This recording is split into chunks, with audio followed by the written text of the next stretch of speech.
ನಾನು ಹರ್ಷಿತಾ. ಕಾರವಾರ ಪ್ಲಸ್ ಚಾನೆಲ್ಗೆ ಸ್ವಾಗತ.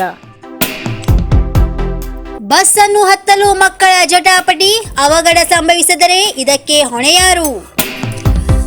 ಕಾರವಾರದಿಂದ ಹೊರಡುವ ಕಾರವಾರ ಸದಾಶಿವಗಡ ಮಾಜಾಳಿ ಮುಡಿಗೇರಿ ಬಸ್ನಲ್ಲಿ ಪ್ರತಿನಿತ್ಯವೂ ಮಕ್ಕಳು ಬಸ್ ಅನ್ನು ಏರಲು ನೂಕುನುಗ್ಗುತ್ತಿದ್ದಾರೆ. ಇದರಿಂದ ಏನಾದರೂ ಉಪಾಯವಾದಲ್ಲಿ ಇದಕ್ಕೆ ಹೊಣೆ ಯಾರು ಎಂಬ ಪ್ರಶ್ನೆ ಸಾರ್ವಜನಿಕರದ್ದು. ಕಾನ್ವೆಂಟಿನ ಮಕ್ಕಳು ಹೀಗೆ ಎಲ್ಲೆಂದರಿಂದ ಬಸ್ ಅನ್ನು ಹತ್ತಲು ಮುಗಿಬೀಳುವುದನ್ನು ಸಂಬಂಧಪಟ್ಟ ಅಧಿಕಾರಿಗಳು ಇದನ್ನು ಗಮನಿಸಿ ಸೂಕ್ತ ಕ್ರಮ ಕೈಗೊಳ್ಳಬೇಕು. ಒಂದು ವೇಳೆ ಏನಾದರೂ ಅವಘಡ ಸಂಭವಿಸಿದರೆ ಇದಕ್ಕೆ ಹೊಣೆ ಯಾರು ಎಂಬ ಪ್ರಶ್ನೆ ಮಾಜಾಳಿ ಮುಡಿಗೇರಿ ವ್ಯಾಪ್ತಿಯ ಪಾಲಕರದ್ದು.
ಎಂಬತ್ತೇಳು ವರ್ಷದಿಂದ ಗ್ರಾಹಕರ ವಿಶ್ವಾಸದಡಿಯಲ್ಲಿ ನರಸಿಂಹ ಮಾರ್ಕೆಟ್ ಕಾರವಾರ ಆಧ್ಯಾತ್ಮಿಕ ಧಾರ್ಮಿಕ ಪೂಜಾ ಸಾಮಗ್ರಿಗಳ ಹಾಗೂ ಸಾಂಪ್ರದಾಯಿಕ ಶೈಲಿಯಲ್ಲಿ ಮನೆಯಲ್ಲಿ ತಯಾರಿಸಲ್ಪಟ್ಟ ಶುದ್ಧ ಹಾಗೂ ರುಚಿಕರ ತಿಂಡಿ ತಿನಿಸುಗಳ ಏಕೈಕ ಮಳಿಗೆ.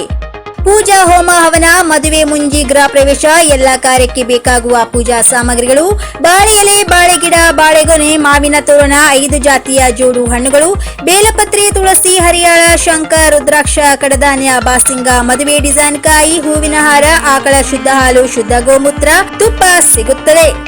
ನಿಮಗೆ ಲಭ್ಯವಿರುವ ವಸ್ತು ಕಾರವಾರದ ಯಾವುದೇ ಭಾಗದ ಮನೆಗೆ ಮುಟ್ಟಿಸುವ ವ್ಯವಸ್ಥೆಯ ನಮ್ಮ ನರಸಿಂಹ ಮಾರ್ಕೆಟ್ ಕಾರವಾರ. ಒಮ್ಮೆ ಭೇಟಿ ನೀಡಿ ಖಚಿತಪಡಿಸಿಕೊಳ್ಳಿ.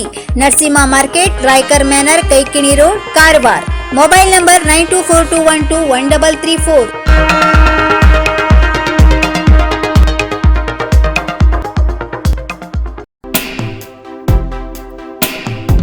ಮೀನುಗಾರಿಕೆಗೆ ತೆರಳಿದ್ದ ದೋಣಿಯೊಂದು ಮುಗುಚಿ ಬಿದ್ದು ಲಕ್ಷಾಂತರ ರೂಪಾಯಿ ಹಾನಿ.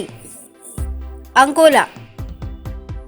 ಮೀನುಗಾರಿಕೆಗೆ ತೆರಳಿದ್ದ ದೋಣಿಯೊಂದು ಸಮುದ್ರದಲ್ಲಿ ಮುಗುಚಿ ಬಿದ್ದು ಲಕ್ಷಾಂತರ ರೂಪಾಯಿ ಹಾನಿ ಸಂಭವಿಸಿದ ಘಟನೆ ಅಂಕೋಲಾ ತಾಲೂಕಿನ ಹಾರವಾಡ ಬೇರಿಕೇರಿ ಸಮುದ್ರ ವ್ಯಾಪ್ತಿಯಲ್ಲಿ ಸೋಮವಾರ ನಡೆದಿದೆ.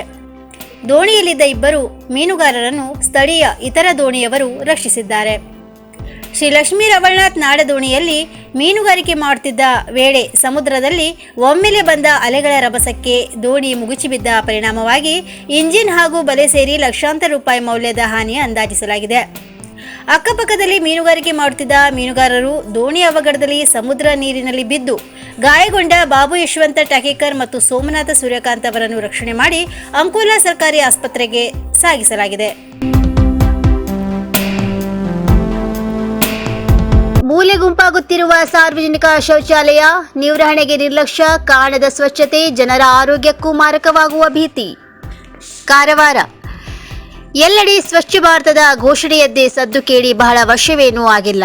ಆದರೆ ಅವುಗಳ ಕಾರ್ಯರೂಪ ಮಾತ್ರ ಇಂದಿಗೂ ಕಷ್ಟವಾಗಿದೆ. ನಗರ ಪಟ್ಟಣ ವ್ಯಾಪ್ತಿಯ ಸಾರ್ವಜನಿಕ ಶೌಚಾಲಯಗಳ ಸ್ಥಿತಿ ಗಮನಿಸಿದರೆ ಸ್ವಚ್ಛ ಭಾರತ ಸಾಕಾರಗೊಳ್ಳಲು ಕಾಲ ಇನ್ನು ಸಾಕಷ್ಟು ದೂರವಿದೆ ಎಂದು ಅನ್ನಿಸದೇ ಇರದು.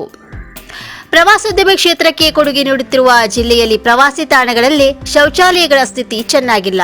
ಹೊರಗಿನಿಂದ ಬಂದವರು ಇಲ್ಲಿನ ಶೌಚಗೃಹ, ಸ್ನಾನಗೃಹದ ಸ್ಥಿತಿ ಕಂಡು ಮೂಗು ಮುಚ್ಚಿ ಹೋಗುತ್ತಾರೆ.